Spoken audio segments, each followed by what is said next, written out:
Bonjour bien-aimés, bonjour très chers amis. Alors je crois que vous portez bien, ainsi que toute votre famille, la famille d'église, la famille biologique, la famille, n'est-ce pas, nucléaire, la famille, euh, les amis, la famille sociale, la famille professionnelle, pourquoi pas.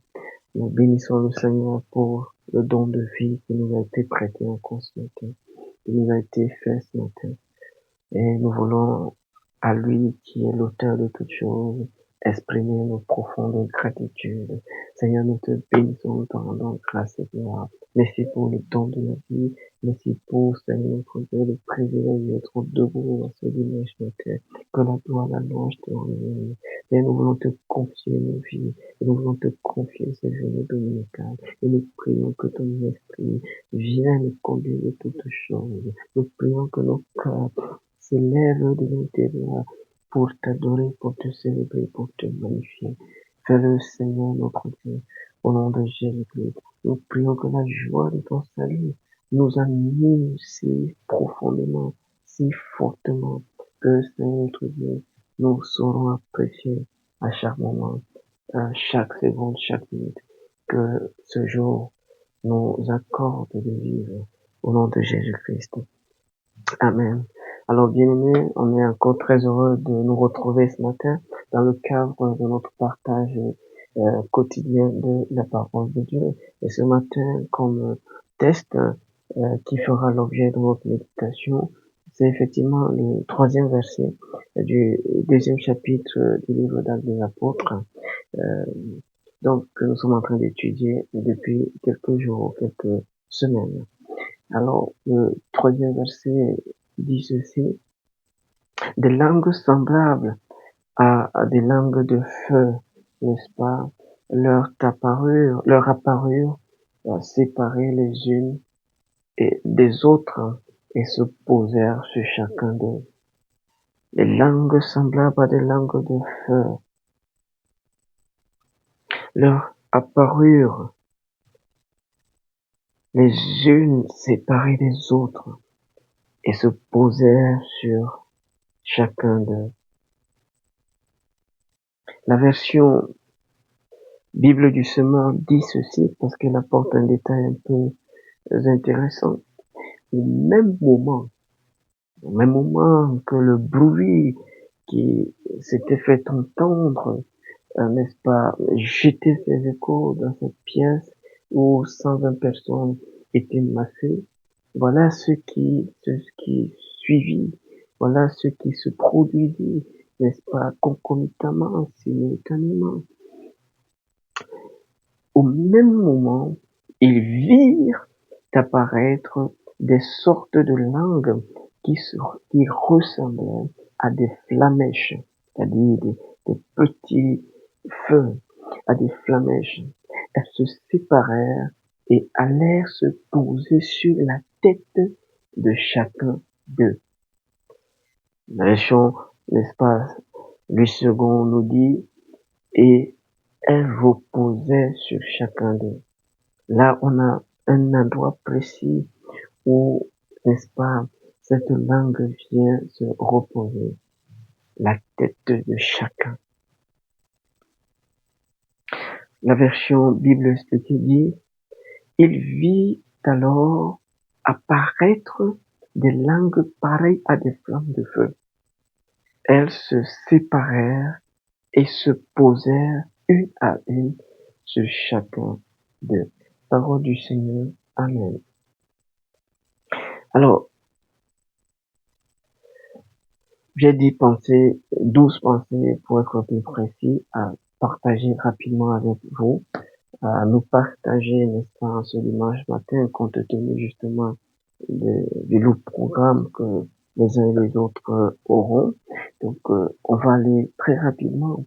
Et donc, la première chose qui est placée devant nous, ou du moins que nous pouvons retracer à partir de ce test, et en rapport avec les autres aussi que nous avons considérés, vous vous rappelez très bien au verset 8 du premier chapitre des Apôtres, Jésus, parlant à ses disciples, leur dit que la puissance viendra sur eux. Ils recevront une puissance.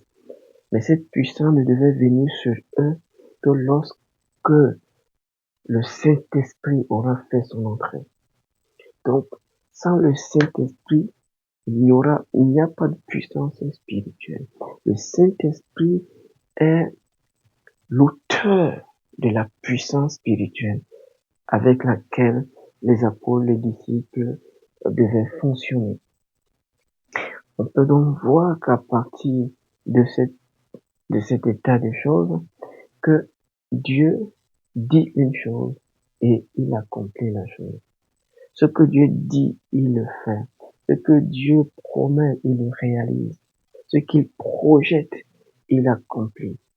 Il n'est pas un loquace, il n'est pas un bavard, il n'est pas, n'est-ce pas, un plaisantin. Dieu, c'est un homme pragmatique, un être pragmatique, une personne pragmatique. Deuxième chose que ce passage place devant nous, c'est que dans le processus du revêtement spirituel, trois choses doivent être intégrées autour de la personne du Saint-Esprit. La première chose, c'est d'abord sa présence qui se veut partout, qui se veut plénipotentiaire.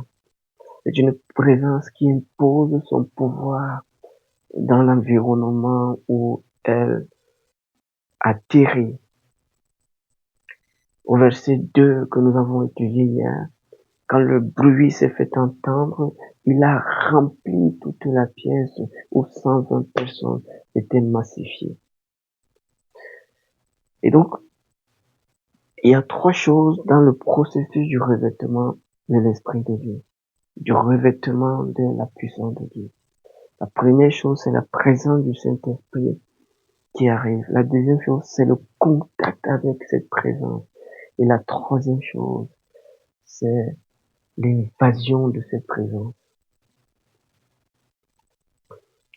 Troisième chose que ce texte place devant nous, vite fait, c'est que la capacitation spirituelle, bien qu'elle ait une seule source, se manifeste différemment et distinctement. Le bruit venait du ciel, sauf que ce bruit était un bruit multiforme, de sorte que quand il libérait ses échos, les sons étaient différents. La capacitation spirituelle a une seule source, mais dans la manifestation, on a une pluralité, on a une différence. C'est pour ça que dans 1 Corinthiens 12, par exemple, il est dit un seul esprit, mais plusieurs manifestations. La quatrième chose, c'est que le revêtement spirituel est pour toute personne qui en aspire. On dit, les langues séparées les unes des autres se posèrent sur chacun d'eux. Ce n'était pas sur les apôtres seulement, c'était sur chaque disciple, sur ces 120 qui étaient là, qui étaient rassemblés à cet endroit. Le revêtement spirituel n'est pas le lot d'une élite. Le revêtement spirituel n'est même pas pour le clergé. Le revêtement spirituel est pour tous ceux qui aspirent à la vie de Dieu, qui aspirent vivre pour Dieu. Le Saint-Esprit, quand il est descendu, il ne s'est pas posé que sur Pierre. Il s'est posé sur Pierre, sur Jacques, sur Jean, oui. Mais il s'est aussi posé sur ce disciple qui s'appelait Richard, qui était là-bas. Le disciple qui s'appelait, n'est-ce pas, Priscille, que sais-je encore. Mettez un nom de reconnaissance, n'est-ce pas, à la place de ces 120 qui étaient là. Ou du moins de ces 109 personnes, en plus de 11 apôtres. Le revêtement spirituel est le partage de tout disciple. Cinquième chose, l'onction est une langue spirituelle qui vient du ciel afin d'être exercée sur la terre. L'onction, c'est une langue spirituelle qui vient du ciel, mais son lieu d'expression est sur la terre. Son cadre de travail, c'est sur la terre.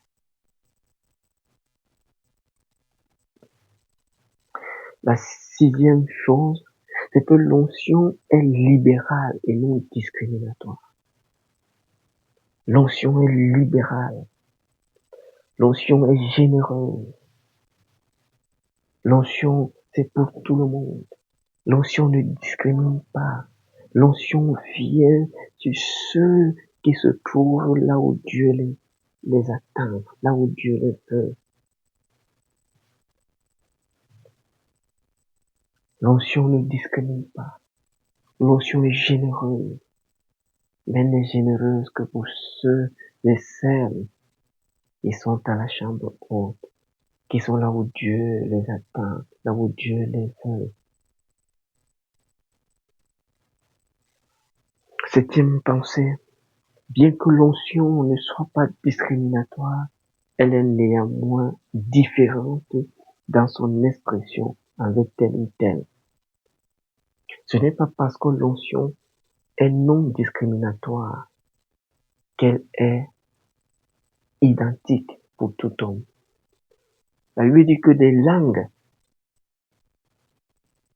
leur apparurent, mais ces langues étaient distinctes et pouvaient se séparer les unes des autres.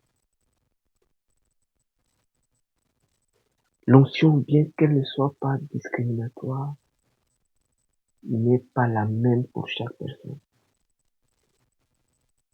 Oui, chaque disciple a droit à l'onction.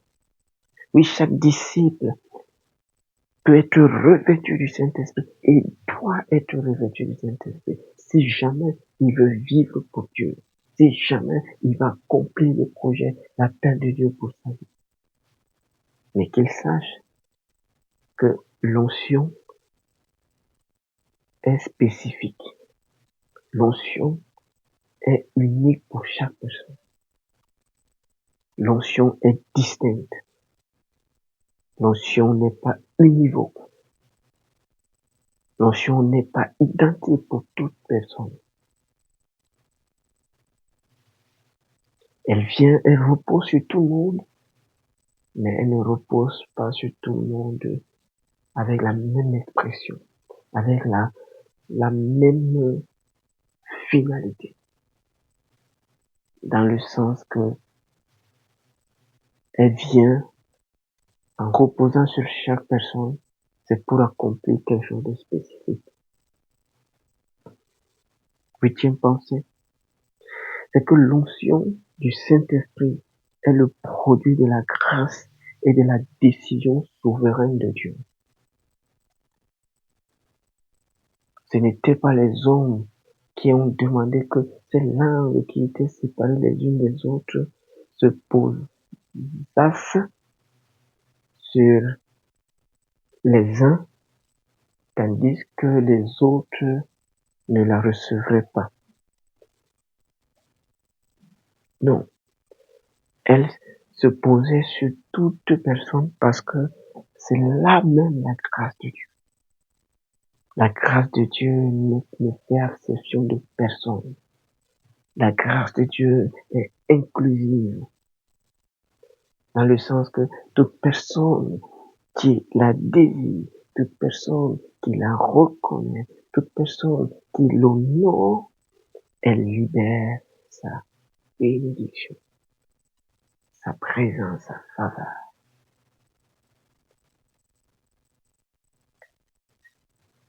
La grâce de Dieu, l'onction du Saint-Esprit, relève de la souveraineté de Dieu. Personne ne décide de quel type d'onction il doit être revêtu. Personne ne décide. C'est vrai, l'onction a besoin d'une préparation et d'une disposition pour se manifester. Mais ce n'est pas le sacrifice de l'homme qui définit le type d'onction. Nous pouvons aspirer à plein de choses dans cette vie. La notion de Dieu, quand elle vient, elle relève de cette souveraineté de Dieu qui accorde à chacun selon son bon plaisir. 10e pensée.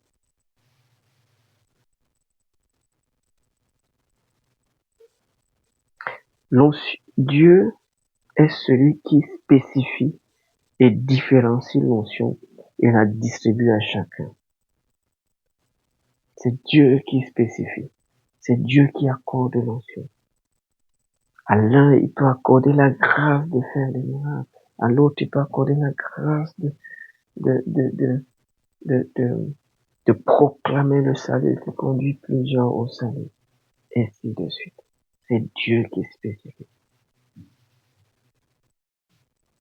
Ça me rappelle cette phrase brillante de Billy Graham. Lorsqu'on lui a demandé pourquoi Dieu l'a choisi, et il a répondu sous forme interrogative, quand je serai au ciel, je vais lui demander pourquoi il m'a choisi, pourquoi c'était moi. En d'autres termes, l'onction relève, elle est discrétionnaire, elle relève de la souveraineté de Dieu. 11e pensée.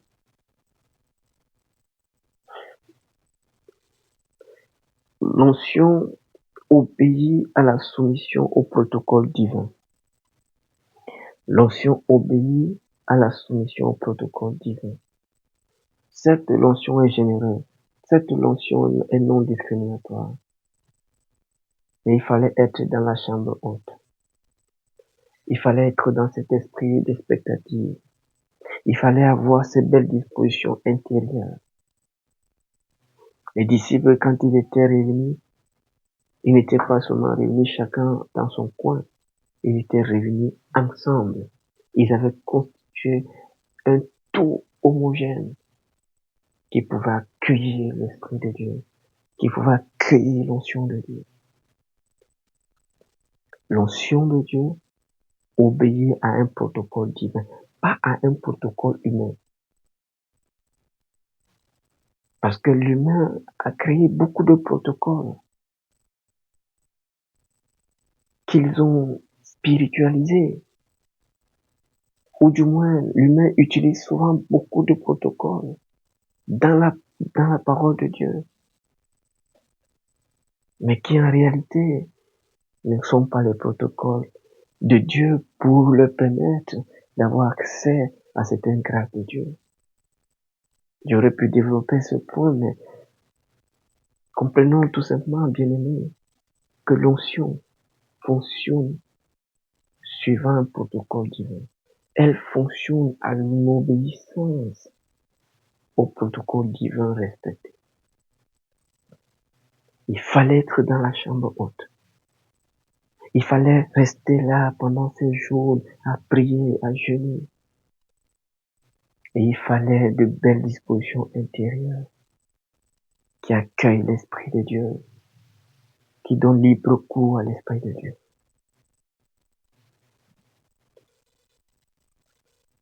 L'onction est libérale, oui. L'onction est généreuse, oui.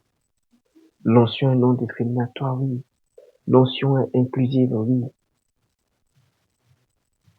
Mais juste par égard au protocole divin. À l'absence du protocole divin, l'onction devient particulièrement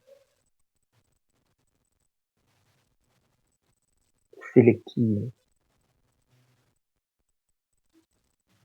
C'est le respect au protocole divin qui donne à l'onction son exclusivité, son inclusivité, je voulais dire. Elle inclut tout le monde qui respecte le protocole divin. Mais vous ne pouvez pas boycotter le protocole divin et attendre et vous attendre à recevoir l'onction de Dieu. L'onction de Dieu obéit à un protocole divin.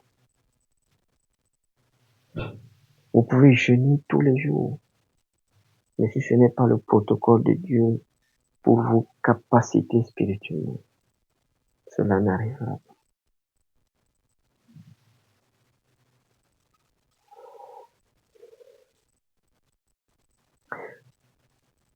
Quand l'onction de Dieu, on dit un point, quand l'onction de Dieu vient sur quelqu'un, elle devient l'autorité suprême. La version Semeur dit, les langues qui étaient séparées les unes des autres allaient se poser sur la tête de chacun, pas sur les jambes, mais sur la tête. Toutes les traditions, toutes les civilisations s'accordent pour dire que la tête est symbolique de l'autorité. C'est le symbole de l'autorité. Et l'onction vient reposer sur la tête de chacun.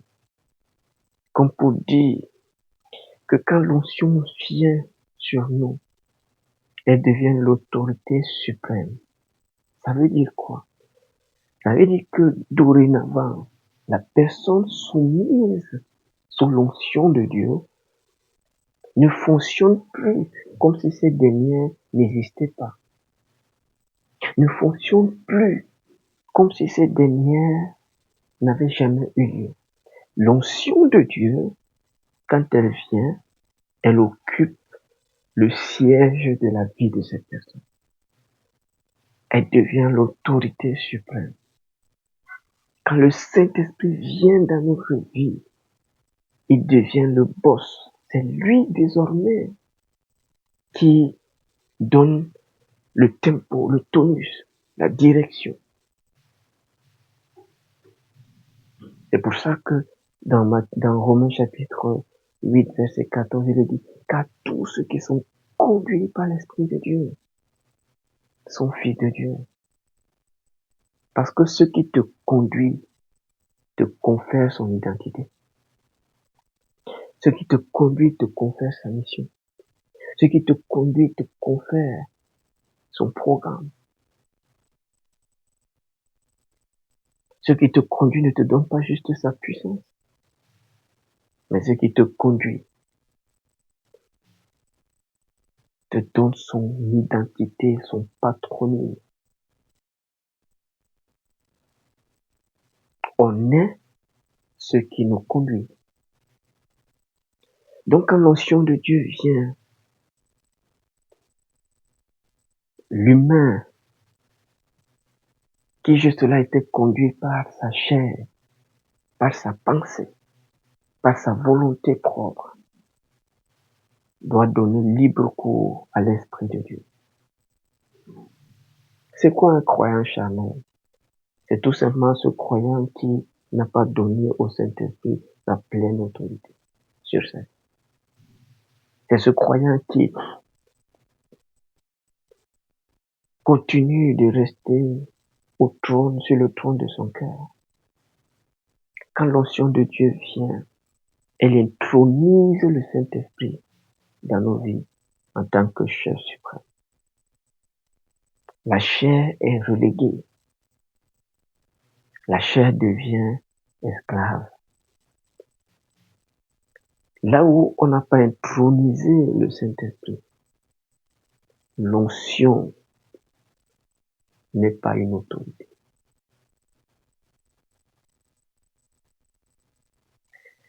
En intronisant le Saint-Esprit, l'onction de Dieu devient souveraine dans la vie.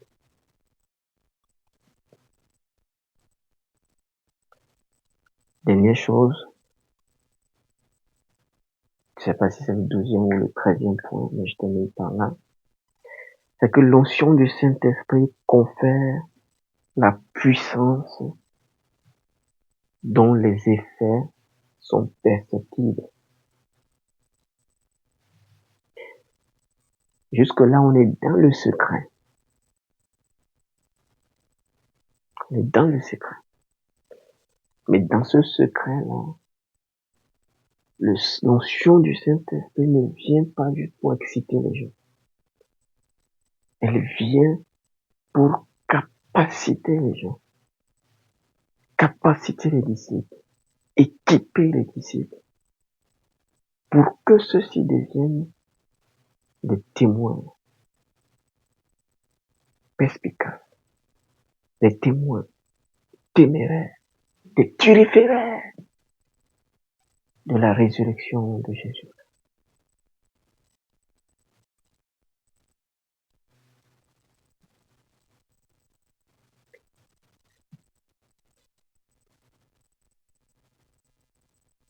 La vie de chacun d'entre nous est à l'image de ce qui patronne ces dernières. La vie de chacun de nous est à l'image de celui qui est assis sur le trône.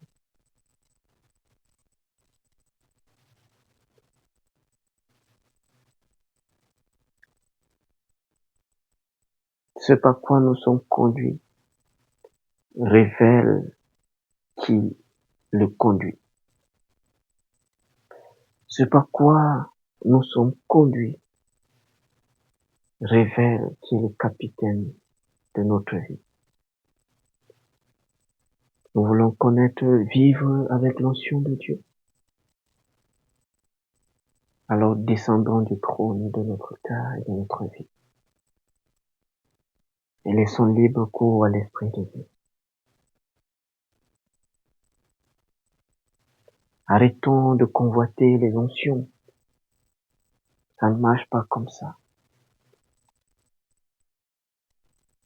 Arrêtons de jalouser nos frères, nos sœurs, en disant qu'ils ont telle onction, ils ont telle onction que nous n'avons pas. Ce n'est pas ainsi que Dieu travaille. Quand l'onction vient, elle a une seule source, mais elle se manifeste différemment dans nos vies et sur nos vies.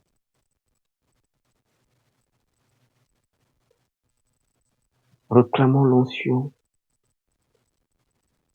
mais celle de Dieu, pas celle de nos cœurs, de nos pensées. Alors prions ensemble. Éternel notre Dieu, nous te bénissons, nous te rendons grâce et gloire. Merci d'avoir placé devant nous ce matin la nécessité de comprendre la manifestation singulière du Saint-Esprit dans nous. Que la gloire, la louange te rend Dieu. Merci parce que ce matin, tu nous dis que l'onction obéit à un protocole divin respecté. Nous réclamons l'onction, nous voulons l'onction, nous aspirons après l'onction. Ce qui est bien. Et accorde-nous, Seigneur, d'intégrer le moyen qui nous y conduit. Bien plus, Seigneur, préserve-nous d'aspirer à une onction motivée par la convoitise. Préserve-nous, Seigneur, d'aspirer à une onction motivée par la jalousie. Préserve-nous, Seigneur, d'aspirer à une onction motivée par le désir de voir et de profiter, de bénéficier des mêmes grâces que les autres dans leur appel, dans leur ministère. Accorde-nous de ne réclamer que cette onction qui doit reposer sur nous. Accorde-nous de nous réclamer que cette onction que toi, tu as réservée pour nous. Fais-le s'il te plaît, notre Dieu. Au nom de Jésus-Christ. Amen. Dieu vous bénisse. Et quoi d'autre que de vous dire, retrouvons-nous demain dans le cadre d'un nouveau partage de méditation de la parole de Dieu. Je suis votre serviteur dans la paix du Seigneur. Amen.